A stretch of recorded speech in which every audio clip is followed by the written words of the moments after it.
The scent of this place usually settles me.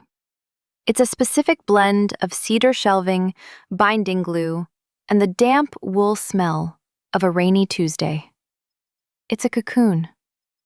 I was safe here, buried behind the register, watching the rain blur the city outside into gray watercolor.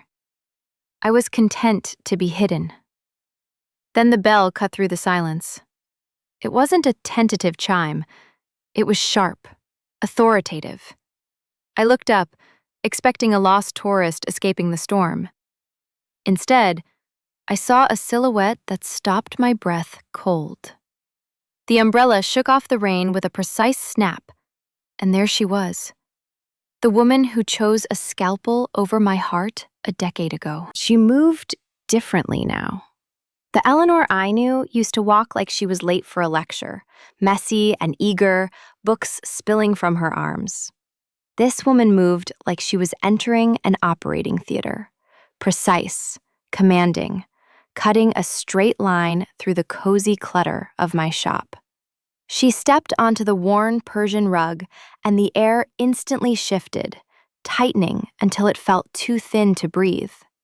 My pulse hammered a frantic, traitorous rhythm against my ribs. I wanted to duck behind the counter, to slide down until the oak beams hid me, to disappear before she could see what she'd done to me.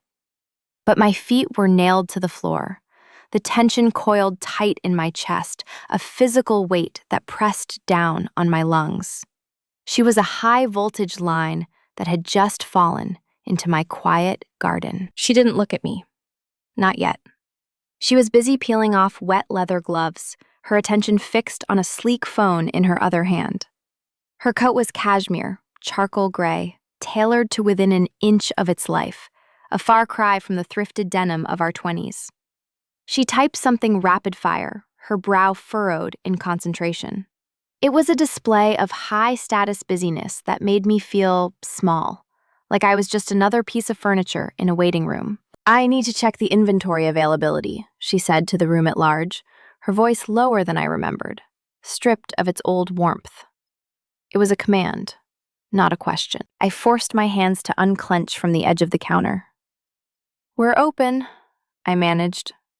My voice sounded foreign, rough like sandpaper against stone. That's when she looked up. The moment her eyes met mine, the world stopped spinning on its axis. For a fraction of a second, the professional mask cracked. I saw it, a flash of recognition, a flicker of something sultry and terrified that widened her pupils. It was the look of someone stepping off a ledge and realizing there is no net. But just as quickly, the walls slammed back up. The unflinching surgeon returned, locking everything away behind cool gray eyes. "Clara," she said. It wasn't a greeting. It was an acknowledgement of a complication. "Eleanor," I replied, matching her tone, though my insides were liquid. "It's been a long time." 10 years, she corrected, precise as always. She walked toward the counter, her heels clicking a sharp cadence on the hard wood. "I didn't know you were here." "I've always been here," I said, and the subtext hung heavy between us. "I stayed. You left." She stopped 3 feet away, close enough for me to smell the rain on her clothes and a faint, expensive perfume that smelled like bergamot and steel. She was beautiful in a way that hurt to look at. Sharp edges and cold surfaces, worn down by 30-hour shifts. "I'm looking for a book," she said, cutting through the silence before it could suffocate us completely. "Most people are," I said, trying to find my footing. "That's usually how this works." She didn't smile. The Eleanor of the past would have laughed, a bright, loud sound that filled a room. This Eleanor just stared, her gaze mapping my face like she was planning an incision. It was unnerving. It was magnetic. The pull was undeniable, dragging me toward her despite the anger burning in my gut. "This isn't for leisure," she stated. "It's a specific text. Rare." "We specialize in rare," I said, finally finding a shred of my own armor. This was my domain.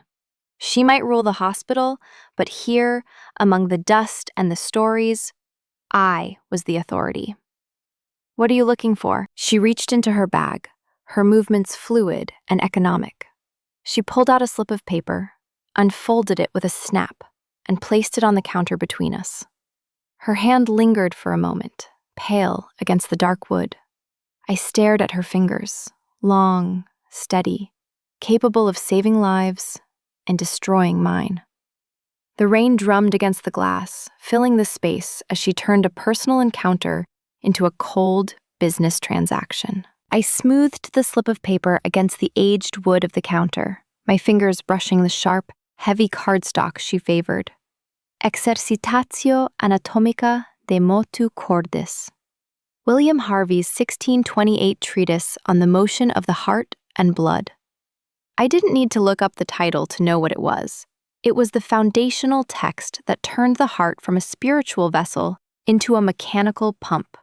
It was the book that stripped away the mystery and left only the function. "You're joking," I said, my voice quiet, unable to keep the dryness out of my tone. "I rarely joke about 17th century anatomical literature," she replied, her tone clipped. "I'm delivering the keynote at the National Cardiology Summit in 3 days. The digital archives are insufficient. I need to reference the original phrasing, the weight of the argument. I need to hold it." The irony was a bitter pill, dissolving slowly on my tongue. She stood there, wrapped in cashmere and professional detachment, demanding the ultimate guide to the heart. This was the woman who had surgically removed herself from my life because her ambition required absolute focus.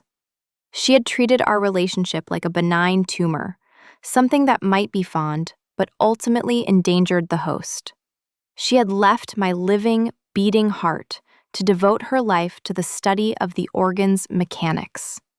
And now, she needed me to hand her the manual. "It's rare, Eleanor, even for a specialist shop like this," I said, leaning back slightly, putting a fraction more distance between us. "You're asking for a ghost." "I know," she said. "That's why I came to you." The emphasis on the word "you" was slight, but it landed with the weight of a stone dropped in a deep well. It wasn't "I came to this shop." It was personal. I turned my attention to the computer screen. Though it was a performance, I knew exactly where every book in my inventory lived. They were my companions, the quiet constants in a life I had rebuilt from the wreckage she left behind. But I needed a moment. I needed the glow of the monitor to act as a shield against the intensity of her presence. "Let me check the ledger," I said, typing a command that I didn't need. I could feel her impatience radiating across the counter like heat from a furnace. It was a physical pressure, a restless energy that refused to be contained. She shifted her weight, the leather of her bag creaking softly in the quiet shop. Out of the corner of my eye, I saw her check her watch, a sleek silver thing that probably cost more than my car. "I'm on a tight schedule, Clara," she said, her fingers tapping a staccato rhythm on the countertop. "My driver is circling the block." "And this is a delicate search," I countered, deliberately slowing the cadence of my typing. "You can't rush history. You, of all people, should know that some things take time to uncover." I looked up then, catching her off guard. She wasn't looking at the screen or the shelves. She was watching me. Her gaze was intense, analytical, mapping my movements with the same focus she must use in the operating room. She was studying the way I tucked a loose strand of hair behind my ear, the way my hands moved over the keys. It felt like she was reading my vitals from 3 feet away. A sudden, sultry awareness sparked between us that had nothing to do with books. "You've changed your hair," she said softly. The professional mask slipped again, just an inch, revealing the woman beneath the surgeon. "I cut it," I said, my voice steady despite the sudden acceleration of my pulse. "Years ago. It got in the way." "It suits you," she said. "It exposes your neck." The comment was delivered with clinical detachment, but the subtext was a sledgehammer. My breath hitched. It was a reminder that she knew exactly what my neck looked like, how it felt under her hands, how I reacted when she kissed the hollow of my throat. The memory flashed between us, vivid and unflinching. I cleared my throat, forcing my eyes back to the safety of the screen. "We don't have it on the floor." "You don't have it?" Her disappointment was immediate, sharp, a problem to be solved. "I didn't say that. I said it's not on the floor. A text like that, we keep it in the archives, temperature controlled, away from the light." "The basement," she said. "The stacks," I corrected. "Can you bring it up?" I looked at her. She was vibrating with tension, a tight coil of energy. If I brought the book up, she would buy it, leave, and I would never see her again. The transaction would be clean, sterile. But looking at her, I realized I wasn't ready for her to be a memory again. Not yet. "I can't leave the front unattended to dig through the back," I lied. The shop was empty. The storm had chased everyone else away. "If you want it today, you'll have to come with me." She hesitated, glancing at the door, then back at me. She knew what this meant. Leaving the public safety of the counter, entering the dark, quiet spaces where the rules of her world didn't apply. "Fine," she said, her voice dropping an octave. "Lead the way." I came around the counter. As I passed her, the space was too narrow. I had to turn my body, sliding past her. The proximity was dizzying. I felt the heat of her body, smelled the rain, and that sharp, clean scent of bergamot. "This way," I whispered, the words hanging in the charged air. I pushed open the heavy oak door that separated the public floor from the archives, and the atmosphere shifted instantly. If the front of the shop was a sanctuary, the stacks were a crypt. Silent, dim, and sacred. The air here was 10 degrees cooler, heavy with the scent of cedar shelving, decaying paper, and the sharp, metallic tang of binding glue. It was a smell that usually calmed me, grounding my anxiety in the permanence of ink and history. But today, with Eleanor stepping across the threshold behind me, the air felt thin, insufficient to fill my lungs. The aisle was narrow, a tight canyon formed by floor-to-ceiling shelves that loomed over us. There was no room for the polite distance of strangers. By inviting her in, I had forced us into an intimacy that my brain screamed against, but my body welcomed with a traitorous hum. I could feel her behind me, a presence so distinct it raised the hair on my arms. It wasn't just the sound of her heels, which had dampened to a dull thud on the runner. It was the displacement of the air, the heat radiating from her coat, the magnetic pull of a body I had once known better than my own. We walked in silence for a moment, the only sound the muffled drumming of the rain against the high, narrow windows. It felt distant, like the storm was happening to a different world, leaving us trapped in this suspended twilight. My heart was beating a frantic rhythm against my ribs, a bird trapped in a cage, terrified and thrilled in equal measure. I tried to focus on the shelves, on the familiar spines of the books I had cataloged 1,000 times, but my awareness was entirely focused backward. I was hyper-aware of the distance between my spine and her chest. 6 inches, maybe less. "It's dense back here," Eleanor said, her voice low. The acoustics of the stacks stripped the authority from her tone, leaving it husky and intimate. "We maximize the space," I replied, not looking back. I kept my eyes forward, tracing the grain of the wood on the shelves as we passed. "Every inch counts." "It's quaint," she murmured, "hidden away. I suppose that appeals to you now. You always did prefer the corners of the room to the center." I stiffened. The word quaint landed like a scalpel nick, small, precise, and stinging. Coming from her, it wasn't a compliment. It was a judgment. It was code for small, for unambitious, for everything she had decided I was when she left to conquer the medical world.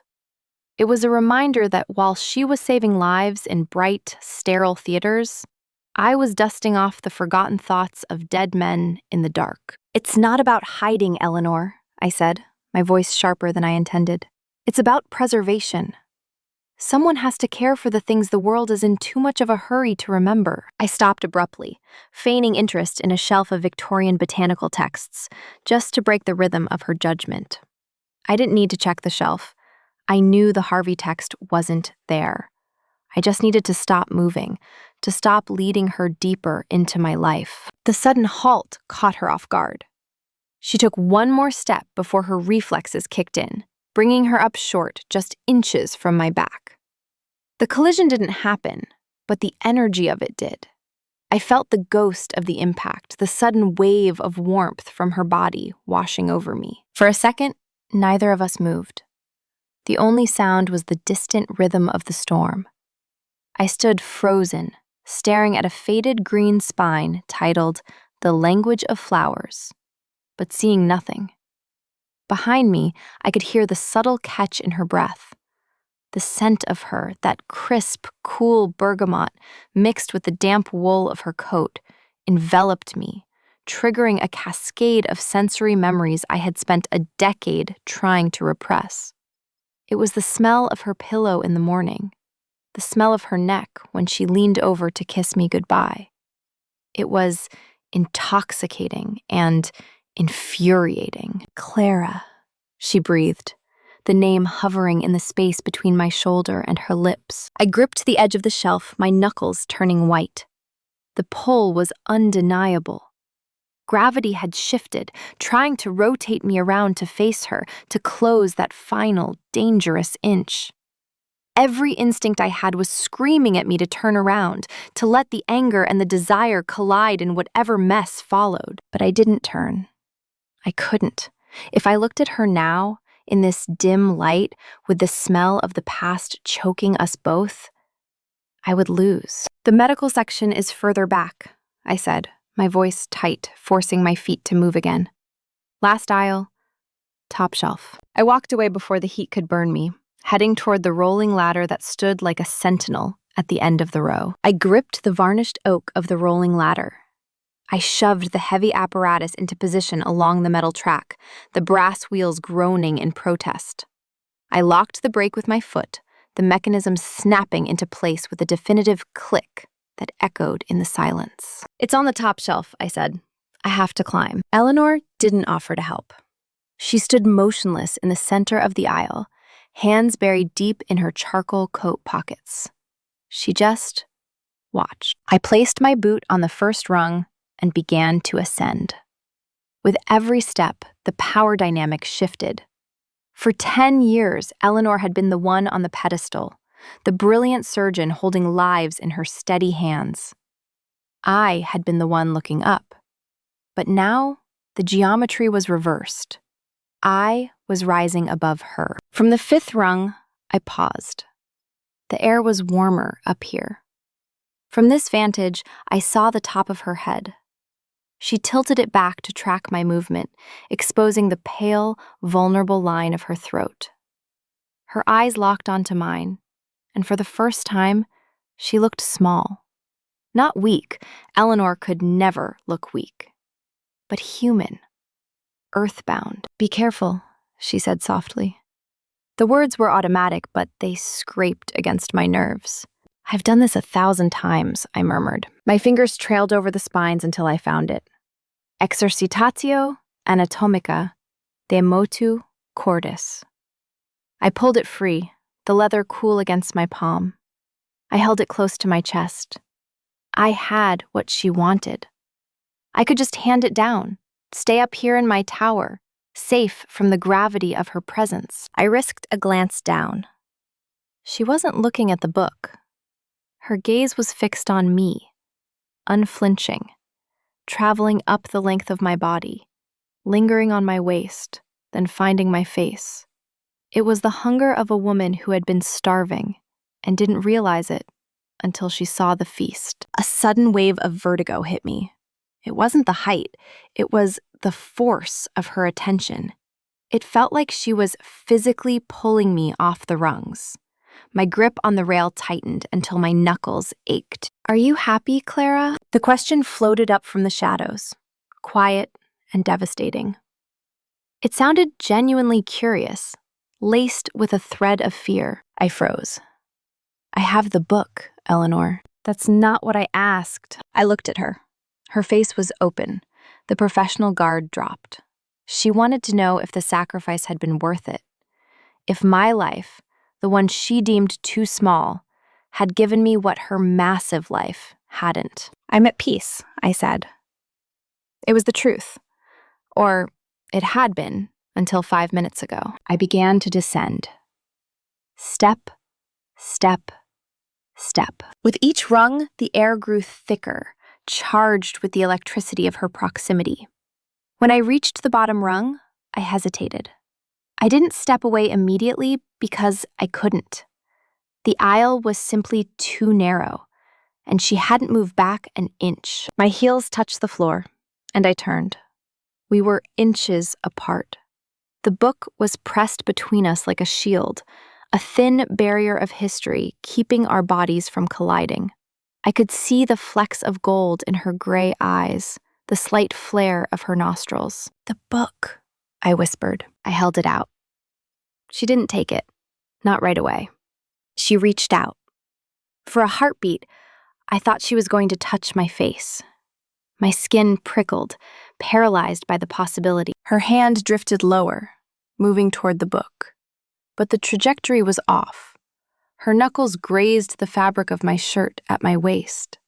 The contact was electric, a sudden jolt that seared through the layers of cotton and skin. She flinched, just slightly. "Thank you," she said, her voice rough. Her fingers finally closed around the leather cover. She didn't pull it away.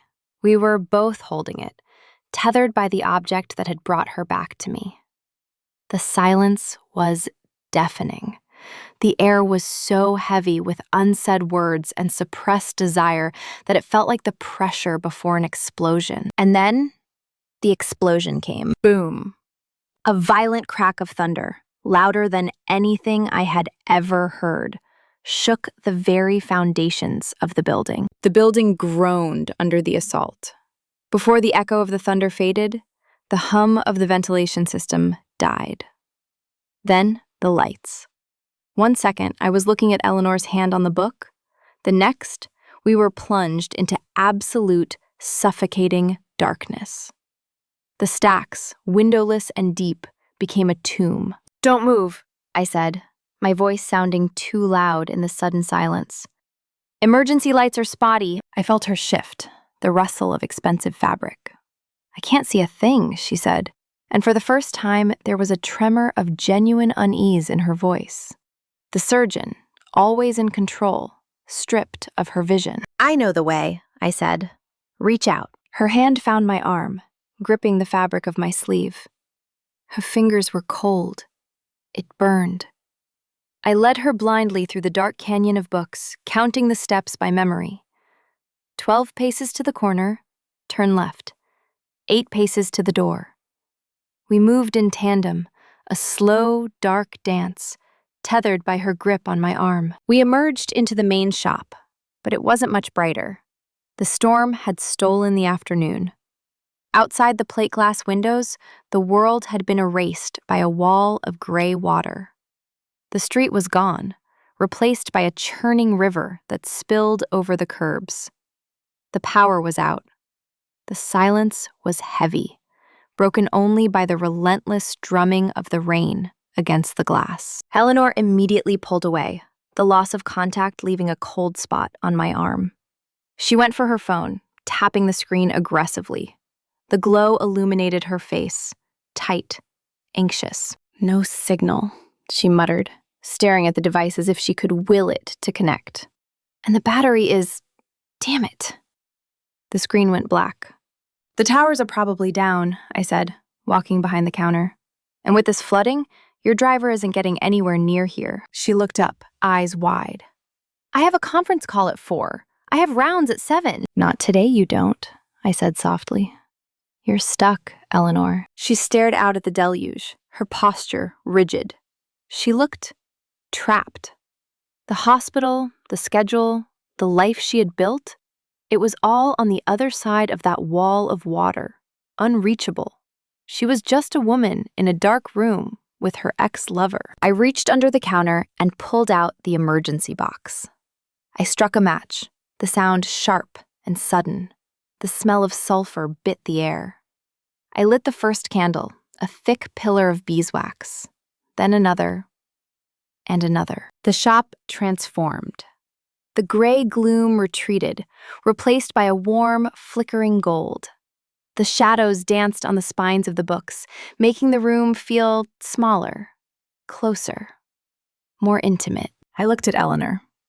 The candlelight softened the hard lines of her face, erasing the exhaustion, smoothing the worry. For a moment, she looked like the girl I used to read to in bed on Sunday mornings. The urge to cross the room and touch her was a physical ache. She couldn't sit still. She began to pace, her heels clicking a restless circuit on the rug. She walked to the window, then the biography section, then back to the window. She was a shark in a tank, needing movement to breathe. "You're going to wear a hole in the rug," I said, watching her. "I can't just sit," she snapped, then sighed, rubbing her temples. "I'm sorry. I'm not used to stopping." "I know," I said.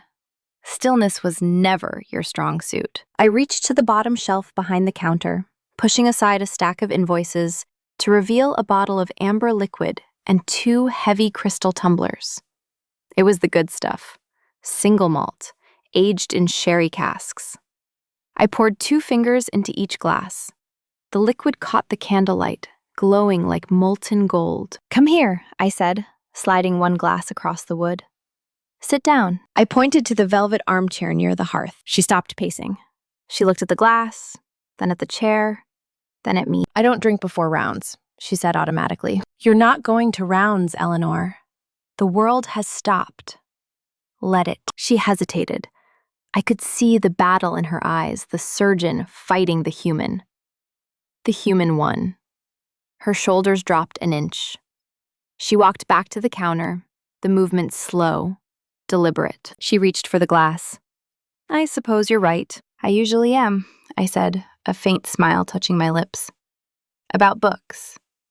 And storms." She picked up the glass. "And other things?" "Sometimes," I whispered. She took a sip.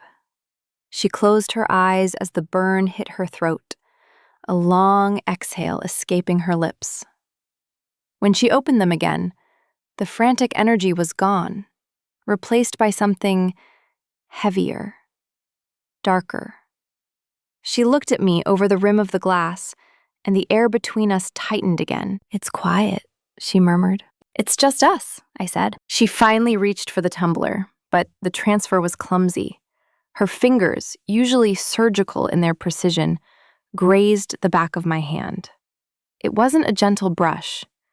It was a collision. The contact sent a jolt of static through me that had nothing to do with the dry air, and everything to do with the 10 years of distance collapsing in a single second. I pulled my hand back as if I'd been burned, the sensation lingering on my skin like a brand.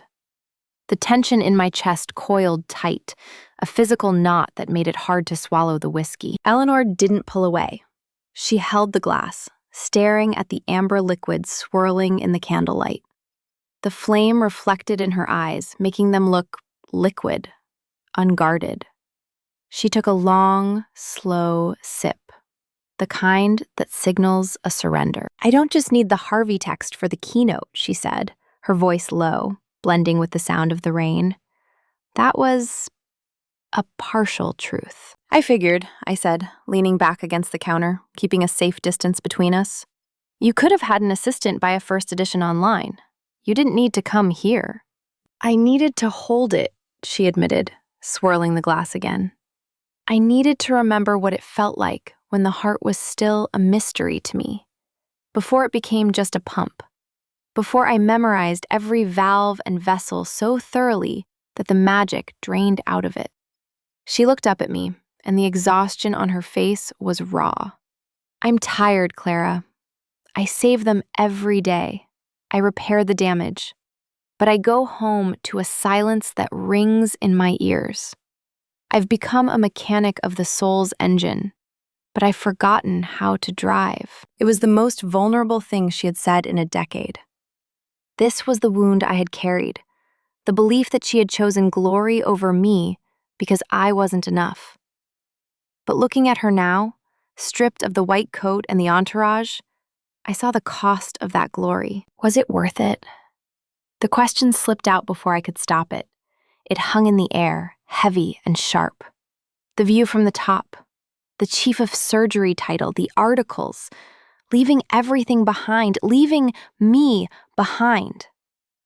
Was it worth the silence? Eleanor flinched. She set the glass down on the small table with a heavy thud. She didn't look away, though. She held my gaze, unflinching, even as her eyes grew bright with unshed tears. "No," she whispered. The word was a stone dropping into a deep pool. "It's cold up there, Clara. It's sterile. I have the respect of the entire medical board, and I have no one to tell about my day who actually cares about the woman holding the scalpel. I thought ambition would keep me warm. I was wrong. I didn't want the world, Eleanor," I said softly, gesturing to the shadowy shelves around us. "I just wanted a corner of it. I wanted this, the quiet, the smell of paper, the community of people who come here looking for something they can't name. I found peace here. I built a life that fits me, not a life that demands I shrink to fit it." "I can see that," she said. Her gaze drifted over the shop, then settled back on me with a new intensity. It wasn't the analytical look of the surgeon anymore. It was hunger. Not for status, not for a rare book, but for the peace she saw in me, for the contentment she had sacrificed on the altar of her career. "You look whole. You look like you breathe easier than I ever have." "I do," I said. "But it took a long time to learn how to breathe again after you left." The air between us shifted. The confession had stripped away the last of the professional pretense. We weren't strangers making a transaction. We were two people standing in the wreckage of a shared history, finally acknowledging the damage. "I never stopped looking for you," she said, her voice dropping to a husky murmur that vibrated in my chest. "In every crowd, in every waiting room, I was always looking for this." She stood up then. The movement was fluid, decisive. She took a step toward me, closing the safety gap I had tried so hard to maintain. The professional barrier dissolved completely, leaving only the heat of her presence and the undeniable magnetic pull that had always existed between us. She moved into my personal space, collapsing the final barrier of air between us. The scent of her was sudden and overwhelming. Rain-soaked wool, the sharp citrus bite of bergamot, and beneath it all, the warm, distinct musk of her skin that my memory had spent a decade trying to delete. It scrambled my thoughts, replacing the logical arguments of why I should be angry with the immediate, visceral reality of her nearness. I should have stepped back. I should have retreated behind the safety of the register. But I stood my ground, paralyzed by a cocktail of fury and longing that tasted like ash. "I needed a reason," she confessed, her voice barely a whisper, yet in the candlelit room it carried the weight of a verdict. I needed a tangible excuse to walk through that door. I couldn't just come in here and say, "I miss you," after 10 years. I needed a transaction. I needed a prop. I came back to see if the door was completely shut, or if there was still a crack in the foundation I could slip through. I felt the anger flare hot and bright in my chest. "You don't get to do that," I said, my voice shaking. "You don't get to play games with my peace, Eleanor. You don't get to treat my life like a diagnostic test. You walked away. You chose the residency. You chose the accolades. You left me in an empty apartment with a lease I couldn't afford and a heart that looked like it had been through a shredder. I know, she said. She didn't flinch. She took the accusation full in the face. I destroyed you. I know that. I carry that every single day. I look at the monitors, at the flat lines I reverse, and I think about how I flatlined us. You can't just walk back in like nothing happened, I insisted. But the fight was draining out of me. You can't just show up because you're lonely at the top. It's not loneliness, Clara, she said, taking another half step, forcing me to retreat until my hips hit the hard edge of the counter. It's realization. It's the knowledge that I spent 10 years becoming the best, only to realize I was operating on the wrong patient. I saved the hearts of strangers, but I let yours bleed out because I was too arrogant to think I needed it. The metaphor hit me like a physical blow. It was so her, clinical, precise, and devastatingly accurate. The tension in the room spiked, shifting from emotional combat to something more primal. It wasn't about the past anymore. It was about the immediate, searing heat radiating from her body. Eleanor, I warned, but it sounded more like a plea. She didn't stop. She moved in, invading the last inch of my personal space. She didn't touch me. Not yet. Instead, she slammed her hands onto the countertop on either side of my waist. The sound of her palms hitting the wood was sharp. She leaned in, trapping me in the cage of her arms. Her face was inches from mine.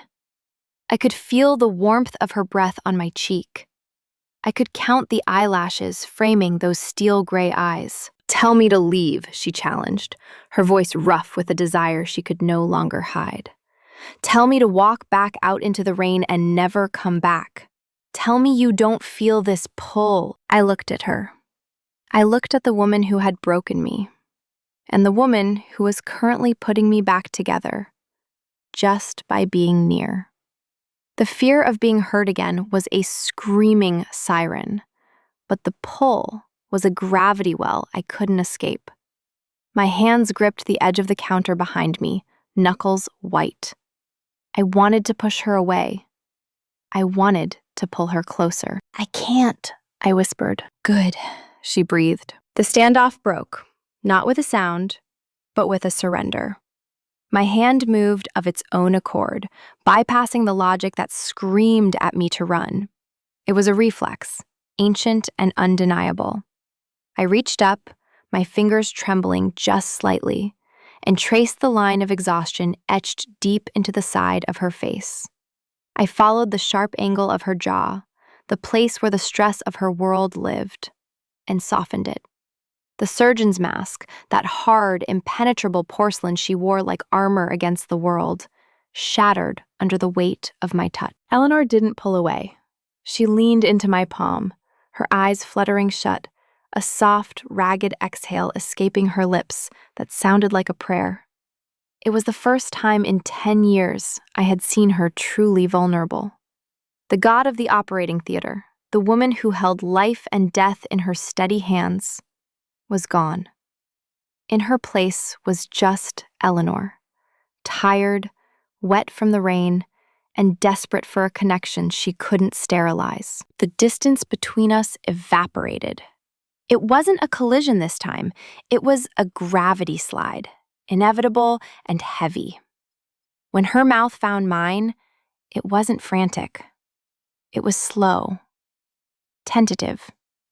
A question asked in the heavy silence of the storm. Is this still ours? And the answer was immediate. The kiss deepened, becoming a sultry confirmation of everything the silence had promised. It tasted of the single malt we'd shared, of the ozone from the storm, and of a decade of starvation finally ending. Her hands, still braced on the counter, tightened, gripping the wood until her knuckles turned white, as if the oak was the only thing keeping her upright in the sudden vertigo of the moment. Then one hand left the wood and found my waist, pulling me flush against her. I felt her heartbeat against my chest, a frantic, thudding rhythm that matched my own. It wasn't the steady, mechanical beat of the heart she studied in textbooks, the one she could repair with sutures and valves. It was the messy, chaotic, terrifying rhythm of a heart coming back to life after years of dormancy. We broke apart, but only by inches. Our foreheads rested together, a bridge between two worlds that had finally reconnected. The air in the shop was heavy, thick with the scent of us and the lingering smoke of the beeswax candles. The tension that had been coiled tight in my gut for an hour, for 10 years really, finally unspooled, releasing into a warm, heavy intimacy that settled into my bones like lead. "I'm not leaving this time, Clara," she whispered, her voice rough, vibrating against my skin. She didn't open her eyes, as if she was afraid that if she looked, the moment would dissolve. "I'm resigning from the board. I'm cutting my hours. I can't go back to the silence. I want the noise of your life. I want the dust and the books and the rain. I want to come home to something that isn't a sterile apartment." It was a terrifying promise to believe. The scar tissue on my heart was thick, tough leather formed over years of absence. Trusting her was a surgical risk.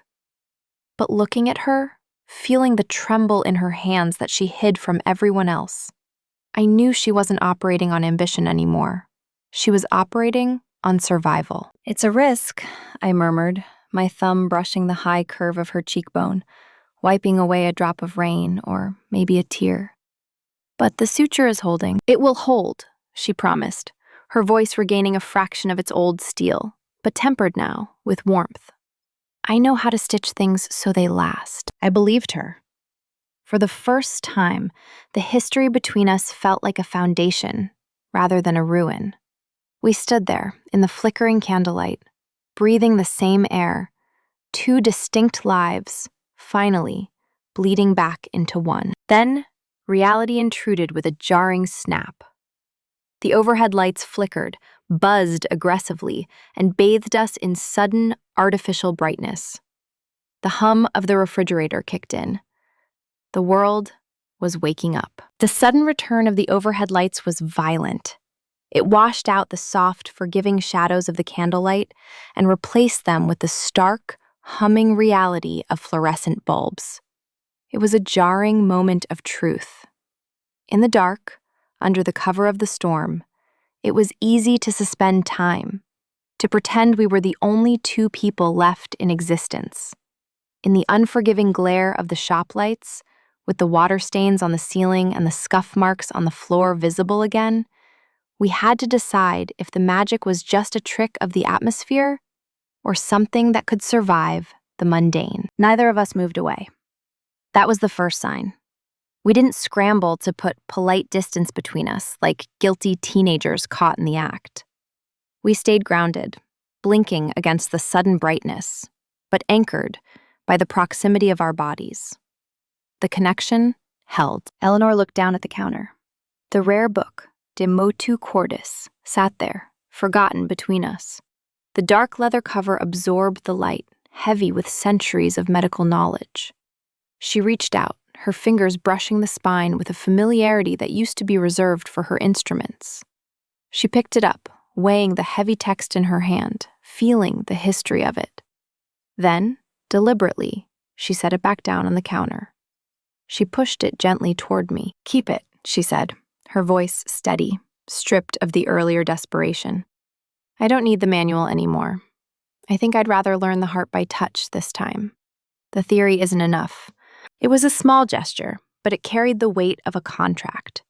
She was abandoning the prop. She was done hiding behind her intellect and her accolades. She was choosing the messy, unscripted reality of us over the safe, cataloged knowledge of the past. "Dinner," she stated. It wasn't a question. It was a diagnosis of what came next. Not some gala, not a fundraiser with donors, just pasta. Somewhere quiet. Somewhere I can listen to you for 3 hours without checking a pager or worrying about optics. "There's a place around the corner," I said, feeling a genuine smile tug at the corner of my mouth, a sensation that felt both foreign and like coming home. "The wine is cheap, but the sauce is honest." "Honest is good," she said, buttoning her coat. The movement was slower now, less armored than when she had arrived. "I've had enough of expensive lies." She gathered her things, the wet umbrella, the silent phone that was no longer a lifeline but just a piece of glass and metal. She moved toward the door, and the sound of the bell ringing as she opened it was no longer an intrusion. It was a punctuation mark. The street outside was still wet, the gutters running like rivers. But the storm had broken. The air coming in was cold and clean, smelling of ozone and wet pavement. She stepped out onto the sidewalk, then stopped. She turned back. 10 years ago, she had walked away without looking back. That image had haunted me for a decade, the back of her charcoal coat, the rigidity of her spine, the absolute finality of her exit as she marched toward her future. But now, she framed herself in the doorway again. The silhouette was the same, but the woman was different. The cold, unflinching surgeon was gone. Her eyes were warm, crinkled at the corners. She looked human. She looked connected. 7 o'clock, she said. "Don't be late." "I'm never late," I replied, leaning against the counter, feeling the lingering warmth of her hands on the wood.